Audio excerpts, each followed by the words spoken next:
Well, the Atlanta Falcons had their man, Kevin Stefanski, the new head coach of the Falcons, hired by Matt Ryan, who flirted around a little bit with John Harbaugh, but it became obvious that Harbaugh was going to New York to coach the Giants and Jackson Dart. So instead, Matt Ryan turns to Stefanski, an experienced head coach for the last 6 years as the head coach in Cleveland with the Browns. First time in 29 years, the Falcons have hired an experienced head coach from another job.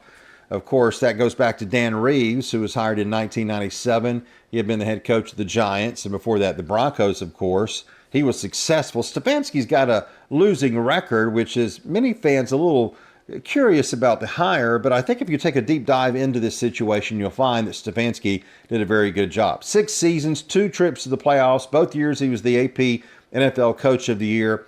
And he did it amongst just a chaotic situation at quarterback, with first Baker Mayfield and then Deshaun Watson came in via the big trade and the big contract. He was suspended, then he got hurt, then he got hurt again, then he got hurt again. And this past year, the Browns had 4 quarterbacks like Shedeur Sanders and Dylan Gabriel, Joe Flacco, and it was just a mess. Kenny Pickett was also involved in that. It was a mess.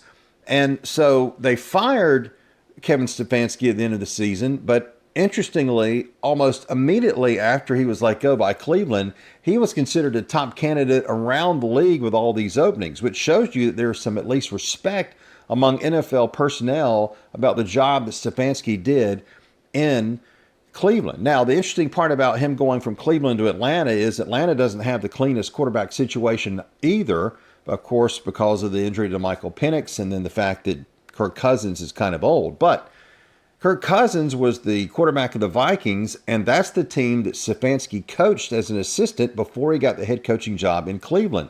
In 2018 and 2019, he was the quarterback coach and then the offensive coordinator. And again, his quarterback was Kirk Cousins. So there's a tie there as well. A little interesting and weird, I think, that the Falcons have not hired a general manager yet. Some of that is timing, according to Matt Ryan.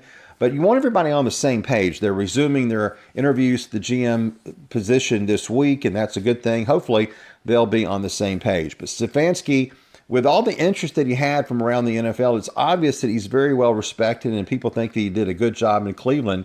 Now he's just got to come to Atlanta, and he's got to turn things around. 8 straight losing seasons, 2 straight seasons at 8-9, and hopefully the most important thing is the fit will be right between Matt Ryan, the soon-to-be named general manager, and Kevin Stefanski. They've got a lot of work to do, but I think you have to be pleased, even with the great candidates they had with the coordinators, that Atlanta went down the road of finding someone who's been in that position, someone who knows what it's like to be a head coach, knows what it's like to be a head coach in a losing atmosphere, and hopefully can turn this franchise around. So I like the hire of Stefanski. I think if they couldn't have gotten John Harbaugh and if Mike Tomlin was not going to coach again, Stefanski is a good choice for the Atlanta Falcons.